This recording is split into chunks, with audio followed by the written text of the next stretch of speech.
women I talk to tell me that they gravitate towards careers and professions that they know they're going to be great in, that they know they're going to be perfect in. And it's no wonder why. Most girls are taught to avoid risk and failure. They're taught to smile pretty, play it safe, get all A's. Boys, on the other hand, are taught to play rough, swing high, crawl to the top of the monkey bars, and then just jump off, head first.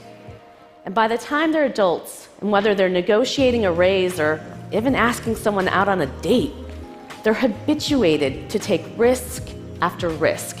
They're rewarded for it. It's often said in Silicon Valley, no one even takes you seriously unless you've had 2 failed startups. In other words, we're raising our girls to be perfect, and we're raising our boys to be brave. When I was growing up, I wanted to be a doctor. Specifically, I wanted to be a surgeon. At the age of 13, the head honcho from Long Island Jewish told both my mother and I that, she'll probably be blind by the time she's 20. I am an insulin-dependent diabetic, and as you can see, the doctor was incorrect. I can still see, I'm not blind. So in high school, I did become interested in computers. The first programming language I learned was BASIC, and then in high school I did learn also some Fortran. One day, while school was closed, I actually went to the school to work on the computers. And that was sort of like when the light went off, and it's like, well, maybe I'll do computers for a living. In case I did become blind, the keyboard's the keyboard. The keyboard doesn't change. In the 1980s, psychologist Carol Dweck looked at how bright 5th graders handled an assignment that was too difficult for them. She found that bright girls were quick to give up. The higher the IQ, the more likely they were to give up. Bright boys, on the other hand, found the difficult material to be a challenge.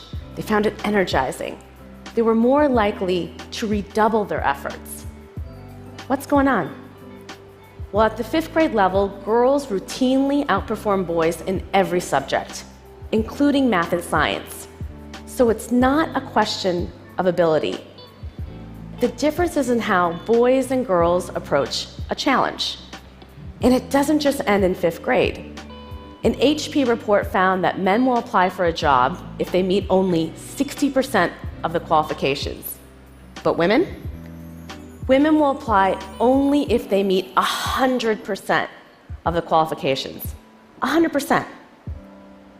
This study is usually invoked as evidence that, women need a little more confidence. But I think it's evidence that women have been socialized to aspire to perfection, and they're overly cautious.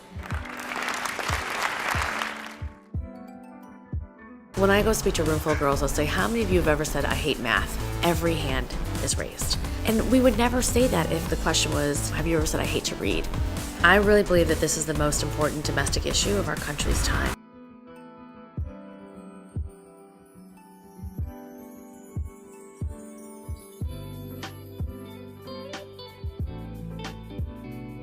The opportunity's there, and like I said, I'm very sad that more women are not in my courses.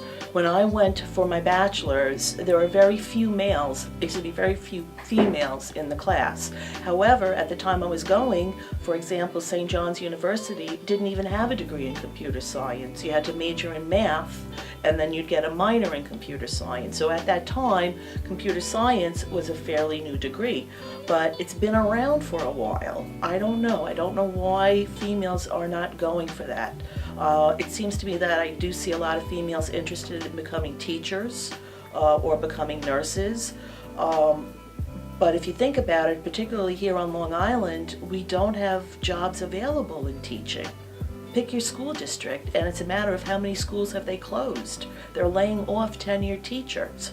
So I really feel sad for the young people who are going to school to become elementary teachers, elementary education teachers, because they're not going to be able to make it here on Long Island. They'll have to go to other parts of the country. Mm-hmm. If I'm teaching CST 101, that's the computer class for non-majors, I do encourage the women folk, come over to my side, check out programming. I do that, but I also do that for the male students as well. But by the time they're here, a lot of students already have an idea of this is what I want to do, and they can pick up programming most definitely.